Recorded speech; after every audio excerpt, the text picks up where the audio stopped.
Hi, everyone. Can you hear me okay? Great. My name's Lisa Erdle, and I'm from the University of Toronto, and I'm really excited tonight to tell you a bit about my research.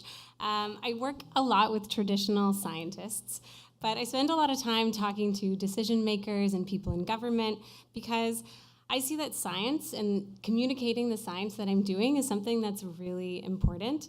I do care a lot about improving our basic knowledge, of course, but I became a biologist and a scientist because I believe that using science should make good decisions, and the decisions that are made by our governments should really be based on facts.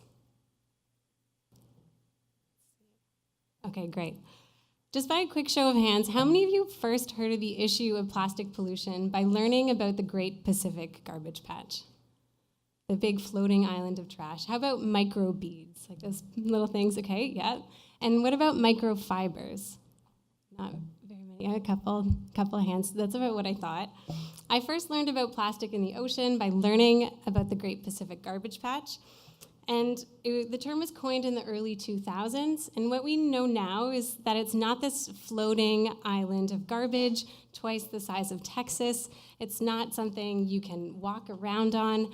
There are some large pieces of plastic, like this picture of ghost fishing gear, but mostly they're these small pieces of plastic. And when you look at the surface of the ocean on a really calm day, there are lots of these small microplastics, and it really looks like confetti sprinkled on the surface of the ocean.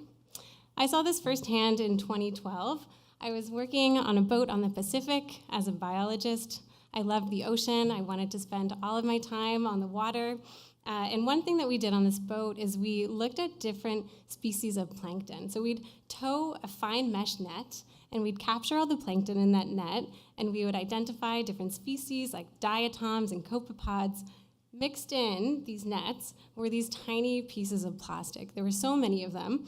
And as a biologist, I knew that it was these small pieces that could be potentially more harmful because they could be getting into the food web at every stage. We now know that some of the highest concentrations of plastic are found in these ocean gyres, which are these accumulation zones of plastic, up to 350,000 particles per square kilometer. And they're very, very small and not very easily cleaned up. So how did we get here? Well, you all know this, but the rise of plastics really began in the 1950s. Its convenience, its durability, its flexibility, low cost, made it a very popular material. You all probably know the sage advice that Dustin Hoffman got to get into plastics because it was growing immensely. You can imagine the vast quantity of plastic that has been produced. There are many useful applications of plastic, of course. It makes our airplanes lighter, so we use less fossil fuels when we fly around the world. There are many medical applications that help keep people safe. But one thing that hasn't really been managed well is plastic at its end of life. And this is just a figure that shows of all the plastic that has been produced, millions of tons, over half has been discarded. Only a really small fraction has been recycled or incinerated, and a part of the plastic, that has been produced and recycled leaks into the environment.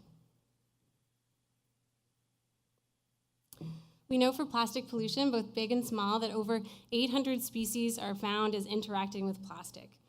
Whether it's ingestion, entanglement, using plastic for nests, and over 220 species have been recorded as ingesting plastic. And we have species in our lab from the Great Lakes and the Arctic and the Pacific that aren't on this list where we're finding microplastics being ingested.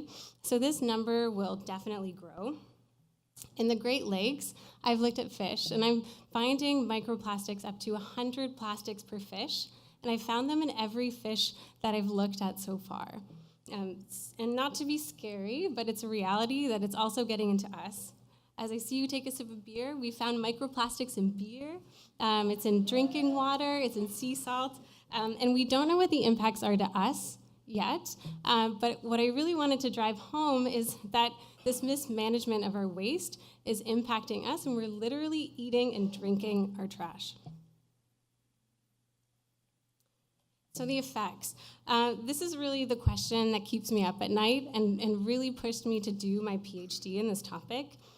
Physically, plastic can act as a stressor. It can cause abrasion. It can also give this false sense of satiation where organisms can feel like they're full, but they're not.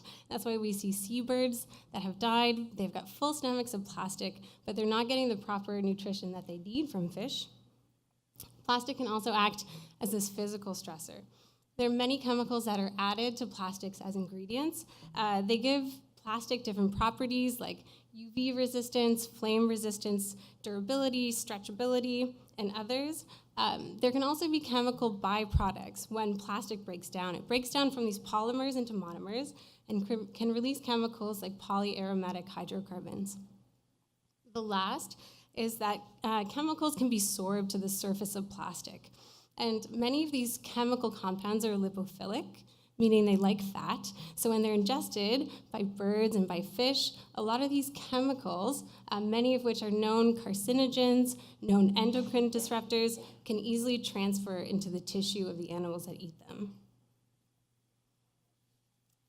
I wanted to just close out last by talking about microfibers. This is a challenge that we have here in the Great Lakes.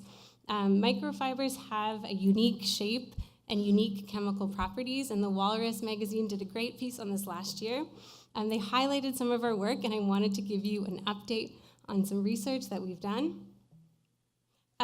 First, a bit of background. Studies show that a single load of washing your clothing can release thousands of individual microfibers into your wastewater effluent. And when this goes to a wastewater treatment plant, many of these fibers are released directly into aquatic ecosystems. And a single plant can release millions of microfibers in a single day. We knew that concentrations of microplastics in the ocean were high, but in 2015, we did our first survey on Lake Ontario. I was involved in this with Ministry of the Environment and several ENGOs, and what we found was often because of these microfibers, the concentrations of plastic in the Great Lakes were an order of magnitude higher than the highest concentrations that were recorded in the oceans. So we really have a problem in our backyard. Most of these microplastics are microfibers. So in the lab, I'm looking at effects. And one thing I really care about is also trying to find solutions. So one really exciting experiment that we did was we investigated the effectiveness of these two different technologies to reduce microfibers from your wash.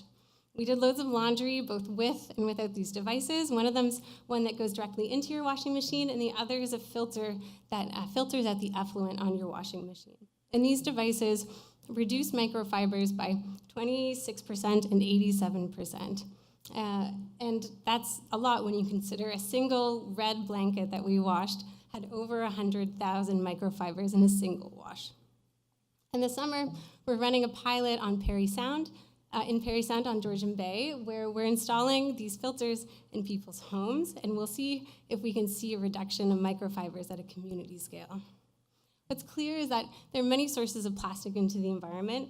There's no silver bullet, there's no one solution, and solutions will definitely vary by where you are and the type of plastic emission type, so I'm really excited to have this conversation tonight. Thank you.